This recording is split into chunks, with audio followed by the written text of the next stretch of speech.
Greetings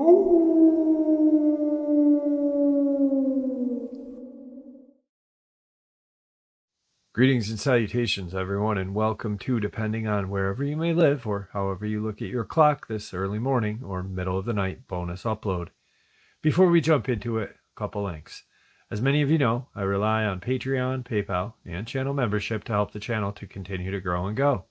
Links to Patreon, PayPal, and channel membership is in the description below. Merch is displayed directly under the video. Also, Dogman Frightening Encounters, Volume 1 through 3, the audiobook versions. They were written and researched by Tom Lyons, narrated and produced by me, Jeff Nadolny.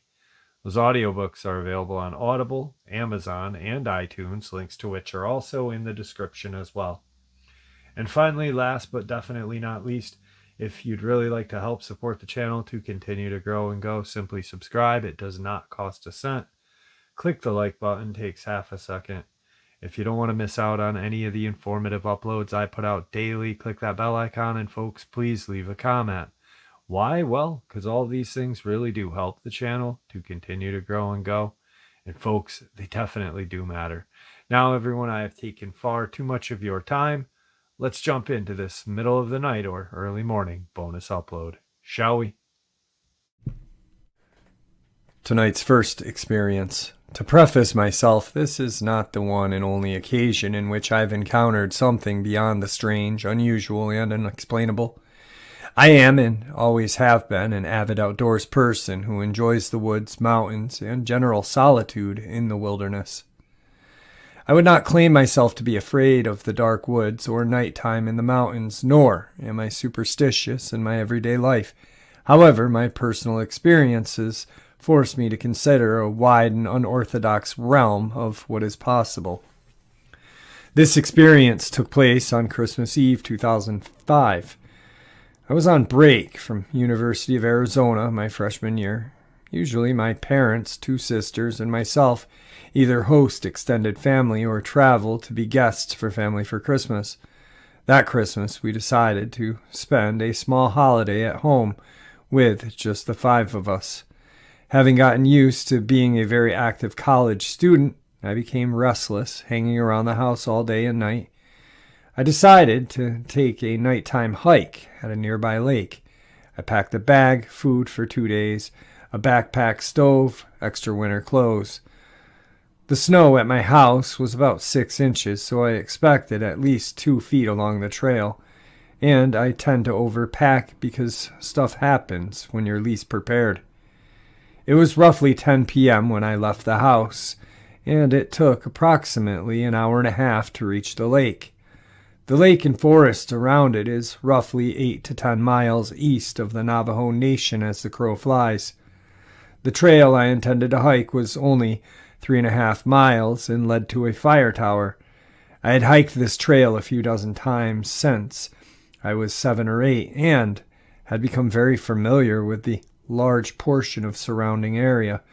Because of this, I expected an easy and uneventful hike to tire me out and ease my restlessness.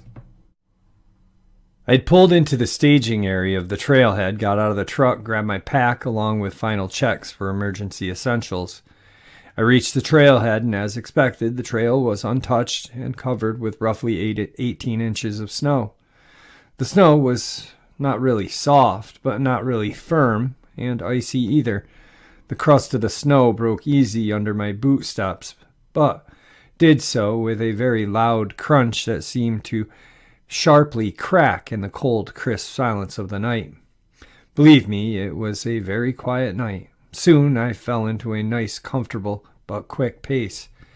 An instinct hiking pace I have developed. The trail began in a very lightly wooded flat and slowly meandered into a moderately wooded dell that continued for a half a mile or so. At this time, I knew that switchbacks would begin to carry me up the hillside.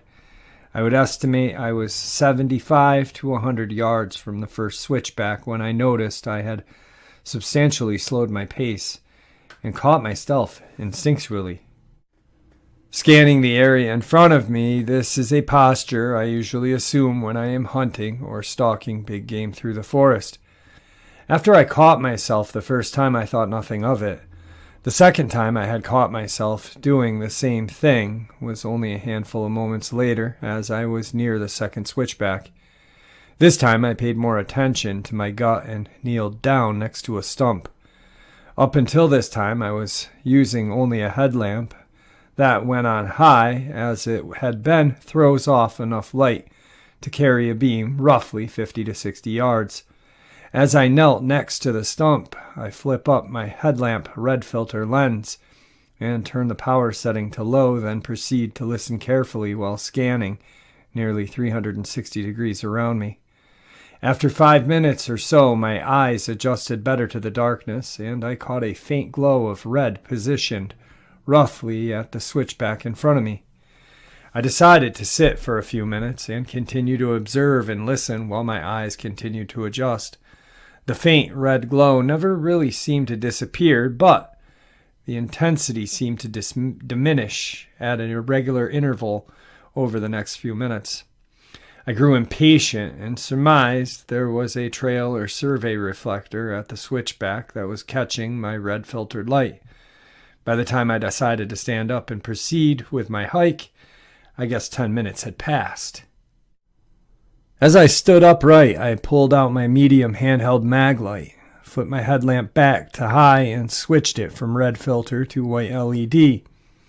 It was at this point when my state went from relaxed and calm to a sudden jump in that fight or flight feeling that only an adrenaline dump can produce. My two lights had easily lit up the switchback where I was observing the faint red light. However, I did not see the reflector I had told myself was the origin of the glow. As I began to process of controlling my breathing and the feeling of panic and slowly stepped forward with uneasy suspicion, I noticed a red glow appearing several feet up the hill in front, just beyond the switchback and just beyond the beam of my two lights. Upon controlling my panic, I began to try and determine what this glow could be. The best new answer I came up with was that a reflection was from the eyes of some animal. This made sense to me, except I had never seen an animal with red reflecting eyes, and never with such a hazy glow.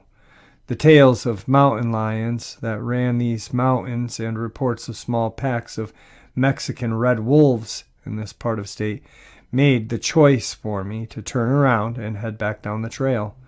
I slowly turned around and slowly walked the path I had just come from no more than 15 minutes before. I thought it was a wise idea to keep my mag light shining behind me, with hopes that if this was a predatory animal, it might think I was facing it as of retreating. I had turned the corner and began to slowly walk to the base of the switchbacks. Again, I got within 30 to 40 yards of the last turn that led to a dell when I saw the glow, only this time I made out a distinct set of two red glows, with just enough space between them to make them distinct and separate from each other. This is when I confirmed it was an animal, which put me at ease but also worried me because it did not follow me but actually cut me off on the trail, as if knowingly intercepting me in my retreat. I stood there weighing my options and risks. I could continue moving forward down the trail and hope the bold move would keep a buffer of at least 20 yards between the animal and myself. This option made me the most uneasy, as I opted for my second best way out. I could cut straight down the hillside through the somewhat thick woods, risking a twisted ankle or a bad spill with all the forest litter stumps and windfalled trees masked by the deep snow. It seemed like the way to go. I proceeded carefully but quickly through the woods and snow on the ground when I reached the bottom and connected back up with the trail. At this point, I knew I was a good mile from my truck, and it was a flat, easy mile. Half was through the dell, and the last half over the meadow. After only a couple of quick yards back to my truck, my gut told me to stop and turn around. I did just that. I cut off a few stew and kneeled next to the smallish pine tree. This time, I completely turned off my lamps and listened with intense concentration. My instinct told me the crust on the snow should break underfoot of anything larger than a rabbit or raccoon. My eyes had only begun to adjust to the darkness when I saw the two red glowing whatever emerge from where I imagined the last switchback was, and clearly but slowly moving away from the hillside. I tried to slow my breathing so I could better hear footsteps of this animal that seemed to be curiously pursuing me. I would guess it had moved a fair amount of distance closer to me, and I guess 100 yards from my position. It didn't seem to move with focused intent on me, but did seem to move with purpose. It was hard to judge distances accurately with such a low light, so I told myself to stay silent and watch for 15 more seconds. Out of nowhere, my brain seemed to have finally caught on to the fact that I had not heard a single sound since I had stopped. No snow crunching underfoot, not even a twig snapping, no sound that might suggest any animal moving through the winter night.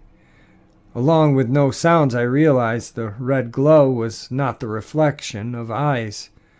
There was no light to be reflected from an animal's eyes. So I finished my 15 seconds, stood up, turned, and took a few steps back to the trail where I turned my maglite and headlamp full on, and proceeded with the quick pass. This is where panic really started and stayed with me. Every 20 to 30 yards, I would stop, turn around, and listen. After the second stop, it became clear the two red glows were following me, but staying just outside of the reach of the light beams. As much as I tried to control myself, panic continually pushed harder and harder to take control. So I began to pick up my pace. Whatever it was followed and remained outside of my lights. After several minutes of escalating panic and on the verge of a dead run, I could see my headlights slightly reflecting the white LED light of my headlamp. I knew I was within 100 yards of safety and escape, but as before, something screamed to stop, kill the lights, kneel, and listen. I did just that, but now, being in the meadow, I couldn't stop next to a stump or tree to help break my silhouette. So I kneeled down and concentrated. This time the red glows continued to move slowly closer. I expected. They stayed out of my beam, which was roughly 60 yards from me, so that's where I figured they would stay even with my lamps off. No such luck. The pair of close-set red glows came just close enough to me that my eyes could not make out a figure, shadow, silhouette, or make any distinctions between what they were and the night in the forest. The speed of which the two had closed the 60 yards or so was outstandingly quick, and without a sound to go with it, or any other movement you may associate with something running at you.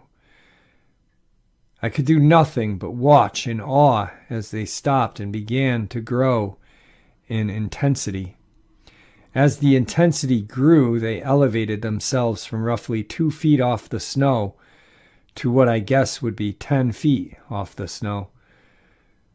At this point, the brightness of each seemed to peak, the brightness of a desk lamp. The light shone off the snow, the tree butts, to either side, but it did not seem to shine on objects behind it. After reaching this peak height in brightness, the two very slowly separated, maintaining everything about them except the distance from each other. They finally stopped 6 feet from each other, and just as they stopped, a third red glow came quickly up behind them and stopped right in line with the original two. I can't say if this third one literally appears out of nowhere somewhere by the base of a hill or if it had come the same route I had just traveled, but I had noticed it because I was so focused on the two right in front of me. However, it came about I instantly decided the best idea was to get up, book it back to the truck, so I did just that. I ran as fast as I felt I ever had, no light and all. I crashed recklessly through the snow with panic-driven focus, only to get to my truck. When I finally reached the truck, I jumped in, turned the key, and immediately switched on my high beams. The three were still able to stay just out of the beams of my headlights. I backed out and left down the snow-packed forest road. My truck's four-wheel drive was already engaged from the drive-in, so I drove as quick as I could. After the first mile or so, I figured I had left the red glows behind, but continued to obsessively check my mirrors. I checked and saw a faint haze glow from two, and when I put my attention back to the road, I saw the third just beyond my high beams. I tried to remain controlled of my fear so I could maintain control of my truck. The three stayed in their initial positions the 20 minutes it took to get down the mountain, but upon reaching the small community at the bottom, they simply vanished. They didn't fade away or slowly peel away from me. They were there, and then they were gone. At this time, I was so relieved I was off the mountain, out of the forest, and no longer being followed, and regained cell service. I began to shake and pretty much lose all composure. The feeling of absolutely no control over myself or emotions came over me, and all I could do was continue to drive. I called my parents to let them know I was heading home and made it off the mountain. My mom apparently heard the strain and stress in my voice and pushed the matter. I struggled through the short and rattled version of what had happened. By this time, it was pushing 1:30 in the morning. She instructed me to come straight home, and I had no other thoughts but doing just that. Before she hung up, she told me to call a family friend who lived in the area and knew it very well, and was Navajo like my family and I are.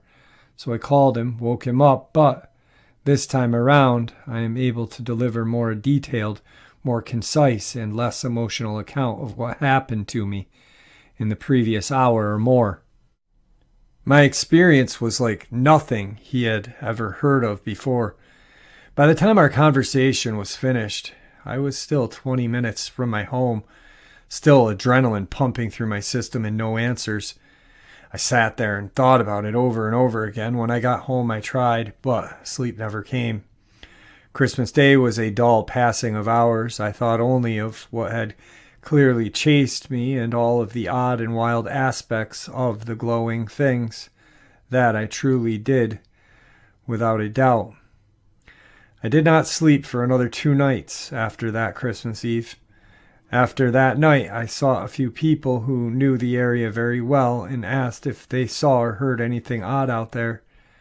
Some said no, and others came up with what seemed to me as a generic ghost story that happened to a cousin or a friend. I passed these off as nonsense camp tales, so to this day I have no answers or hints as to what that was that night.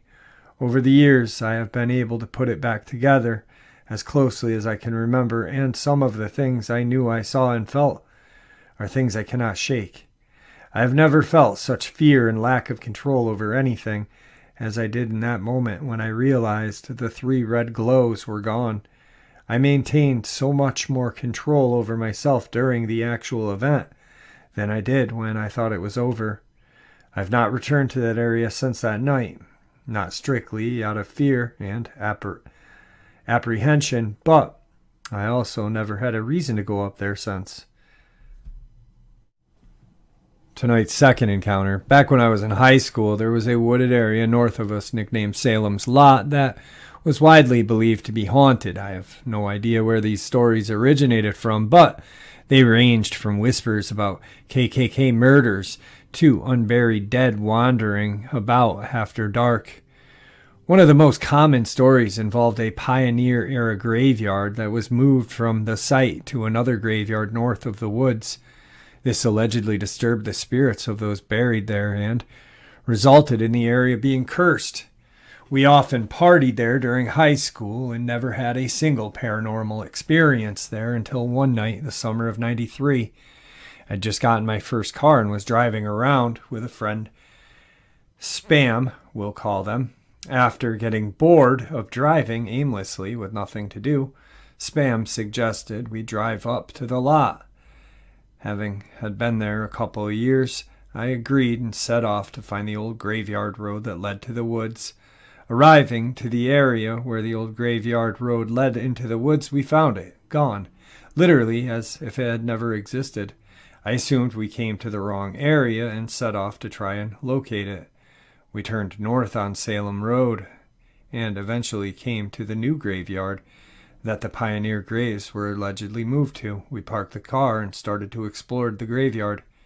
After a while, we were walking back to my car when suddenly Spam told me to keep 6.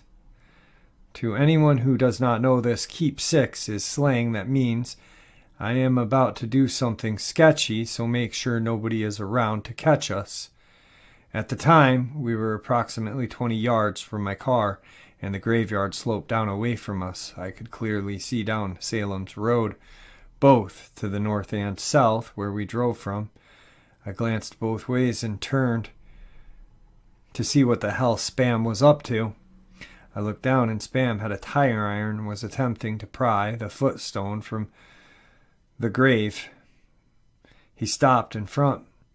I just had enough time to process what he was doing and let out a "WTF are you doing?"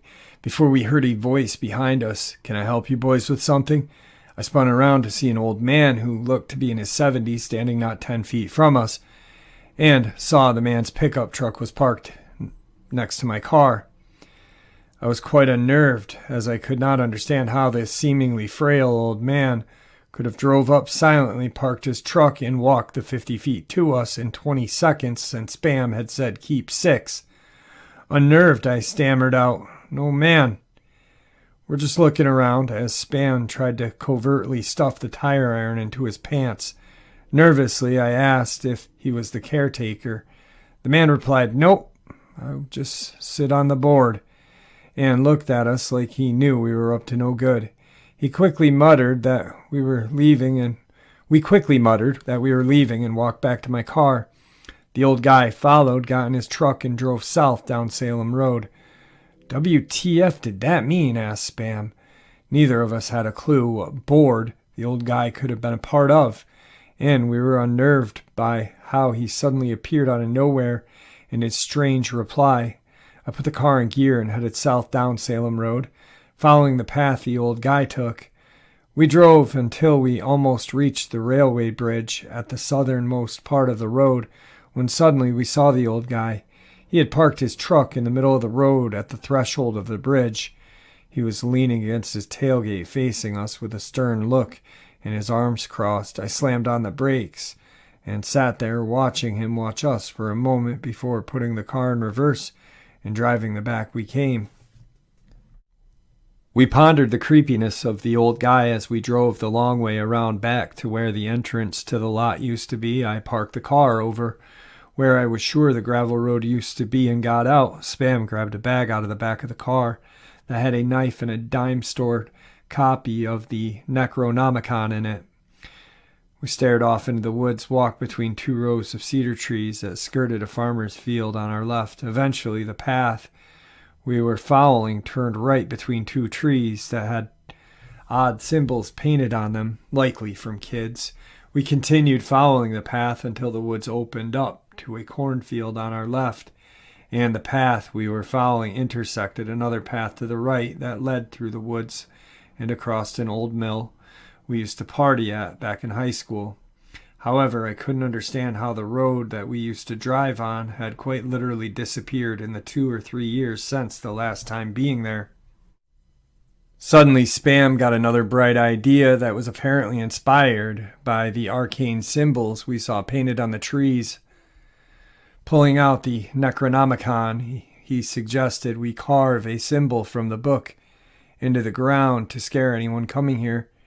I shrugged as he chose a demonic symbol from the book and started etching it out on the ground with the knife. Suddenly, he called me over to see something. 2 or 3 inches in the ground, he found something hard. We dug into it with the knife and pulled up asphalt. We wondered why anyone would pour asphalt in the ground and cover it with dirt in the middle of the woods, unless they were trying to hide something. We both started digging using our hands, and the knife work was slow going, but as the sun set, we had quite the hole dug. At that point, we lit 2 fires on either side of the hole so we could better see what we were doing. However, as the sun set, we were having a hard time seeing anything.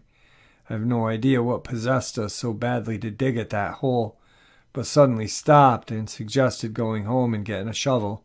Spam agreed, and we started throwing dirt from the hole onto the fires we had lit so we could see better.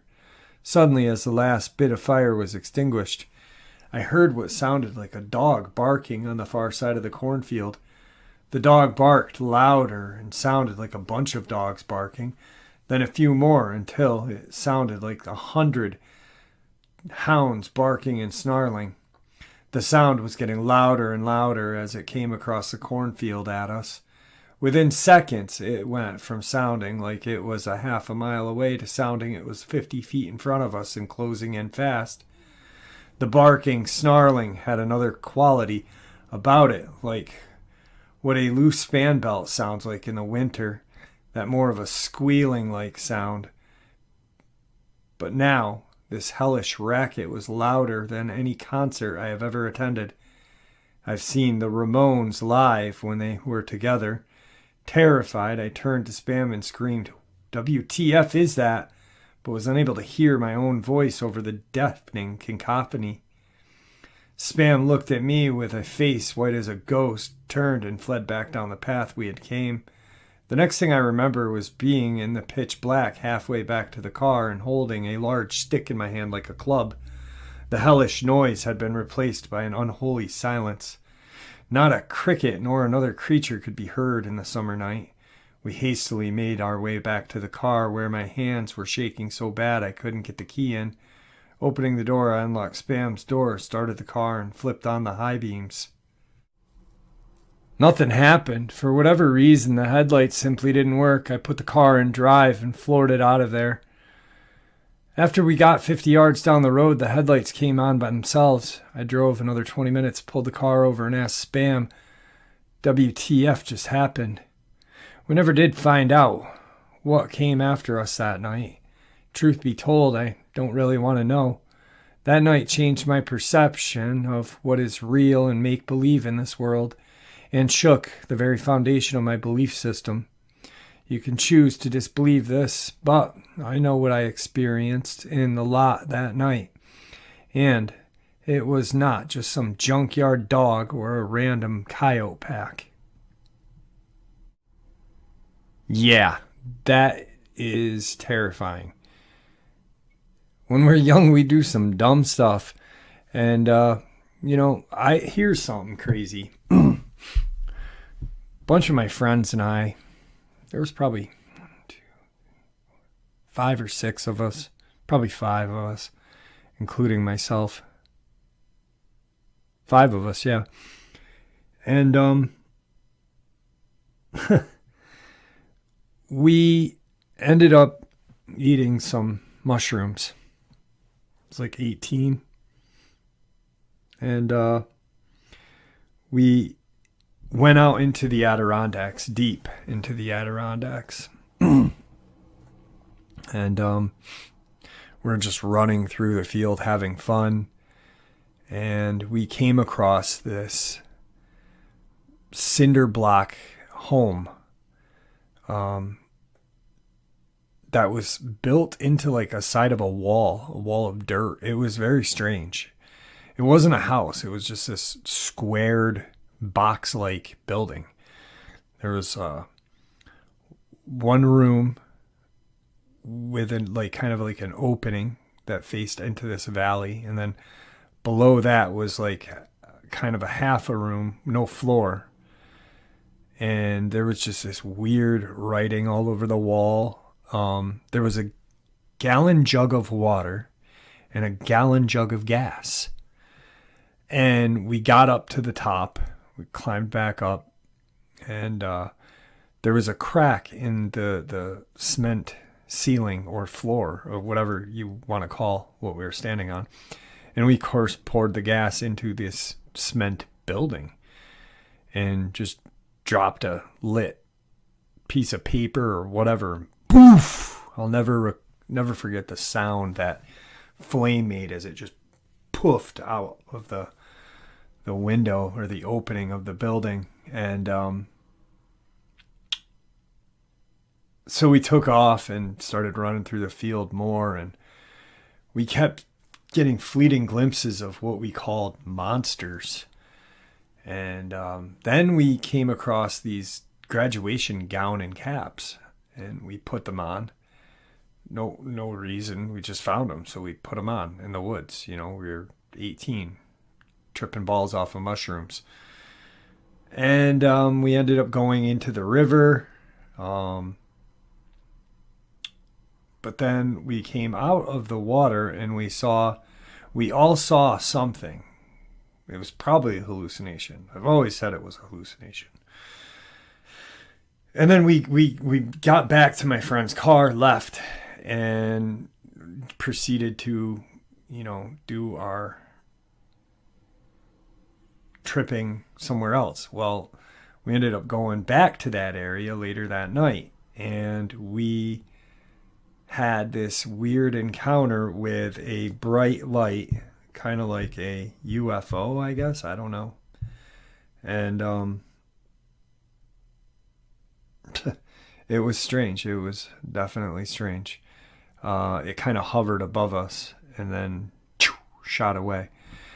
It was probably the experience from the mushrooms, but it was an experience that we all saw together. So I don't know what it was. If it was real or hallucination, a group hallucination. All of it, the whole thing. I know the building, it never caught on fire. It never caught any trees on fire because it was in this sandy kind of like valley. We have no idea what the building was. It was like 20 feet by 20 feet, squared, made out of cinder block. And just a very creepy hallucination, or something that was really messing with us. Maybe our perception was pulled into what was really going on around us. I don't know. I know that that was the last time I ever ate a mushroom. And I don't know. But it was creepy. Just a dumb thing kids do. Just like this. Well, there you have it, folks. This middle of the night or early morning bonus. I hope you all enjoyed it as much as I enjoyed sharing it with you. Thank you all for supporting the channel. It is your support that helps the channel to continue to grow and go, and honestly what gives people a chance and a place to share their experiences judgment-free, just treated with the respect that we all deserve. Thank you. Please stay safe, happy, healthy, and ever vigilant, keeping an eye on our children, our pets, our family, and friends. These creatures are real. They are out there and dangerous. Share this information with those you love and care about, and it may just help save their lives someday. Until next time, never stop asking questions, never stop searching for the truth, and God bless.